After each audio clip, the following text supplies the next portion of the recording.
It's very intentional about rolling this out over the course of the next several months. And it's really about delivering services to the people of Chicago who have been calling for an alternative to how we respond to crises. So.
Hey there, sorry about that. Reports are that Brandon Johnson is in the hospital, folks. Per John Cass and Nita Padilla, who just left Fox News 32 about 2 weeks ago, there's a crazy picture of Brandon. Per reports, he's having serious anxiety issues over his incompetent failure and probably the financial collapse of the city of Chicago, and if not, taking down the state of Illinois with them. He's been making good use out of that gold-plated health insurance, according to reports. And the report goes on further to say that Tony Preckwinkle, who is the head of the board of Cook County, is running the show as Brandon is showing his incompetence. Yeah,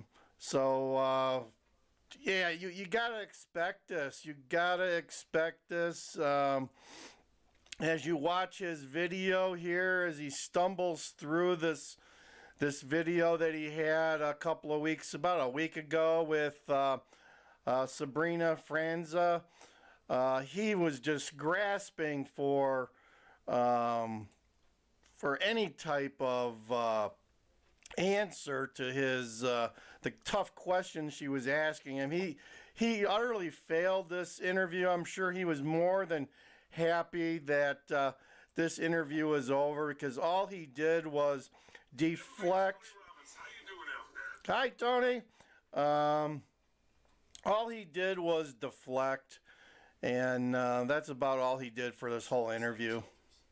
I've stood up 27 shelters. We are educating 5,000 children in our Chicago public schools right now. We are providing health screenings, infectious disease control. But is that sustainable? Because you've said it isn't sustainable. Well, I think you've answered it. No, it's not sustainable. The Congress does have to act. And if they do not tell me this is not an anxiety-driven guy at this point. Should have saw this coming. Look, leadership in this moment really requires building an operation that's centered around people's humanity. And we have done that. Again, 27 shelters, 5,000 children in our Chicago public school system. We're providing health screenings, infectious disease control. And here's the thing, though. Keep in mind, $250 million have been invested in the unhoused in my budget. $100 million has been invested for violence prevention in my budget. We're going to hire 30,000 young people this summer in my budget.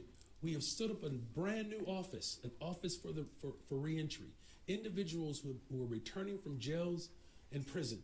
An entire office dedicated to make sure we're investing in those families. So even with this crisis, it never stopped me from fulfilling my mission and my vision in the city of Chicago. And that's investing in people.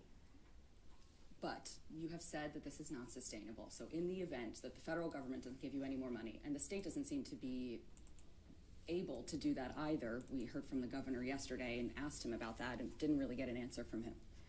A lot of no answers, folks. Do to pay for this In case you haven't you've said heard, it's not Brandon sustainable. has been You said we're running out of hospitalized space. with anxiety.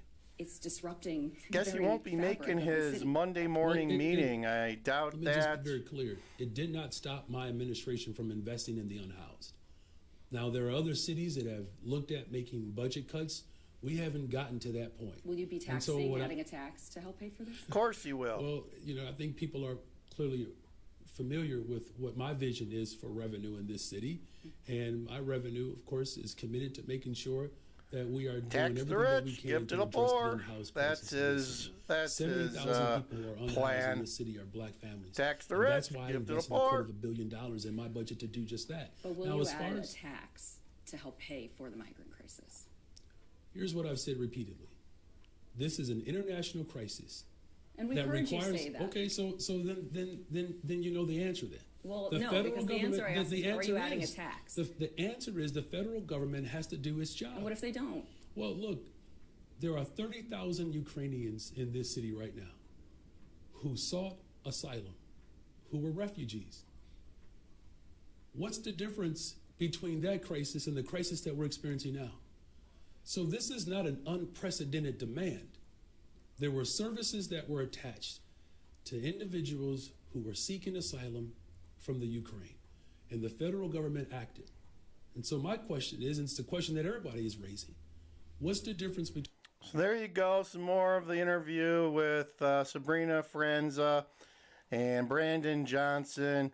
As we're first to report here that Brandon, Nita Padilla, and John Cass are saying that has been hospitalized with anxiety attacks, folks. It's getting to him.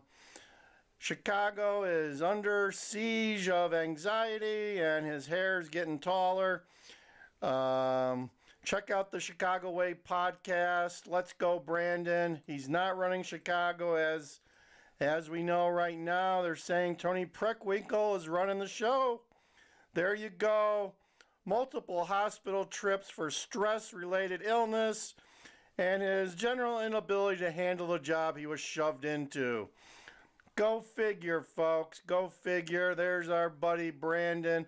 Let's go, Brandon. Let's go, Brandon. We're reporting it here. He's in the hospital. He can't handle the heat, so you got to get out of the kitchen, Brandon. Got to get out of the kitchen, buddy. So there you go. Check out his interview with Sabrina Francois. You knew that's where he was headed. You knew that's where he was headed. It's no good. No good, folks. There you go. Good old Brandon having some problems. between those who are seeking asylum in this country, 30,000 of whom are in the city of Chicago? What's the difference between Ukrainian refugees and those who are seeking asylum from Central and South America? Right, but that's not the question that the people of Chicago are asking. The people of Chicago want to know, will you raise a tax, whether it be a property tax or Can't answer that Well, it's question. interesting. No one has ever asked me if I'm going to raise a tax. In fact, I did not raise property taxes. And still, without raising property taxes, a full investment in homelessness, $250 million, $100 million for violence prevention. We're going to open up mental health clinics. We've eliminated subminimum So he can wage. admit Black and brown himself. women who were tip workers. We're talking about tip workers that's attached to slavery. We abolished that in this. What in was this city. slavery was like We've back also in the added Civil paid War. time off for You don't have thousands of slavery workers. today. We're investing in people. My administration has not missed a beat. Enough of We this have built garbage, an guys. operation centered Just around wanted to people's let you humanity know to Brandon's respond been to this international hospitalized with crisis that anxiety the federal issues. government has been negligent And look in. for And more while to doing come all of out that, later. I've still kept Chicago is every not in a single good promise that I was place. going to invest in Definitely people. not So you in a can good commit to not place. raising So property there you taxes, go. regardless of how bad the Reported situation by is. Migrant Mayhem, My Land budget Cruiser Midwest.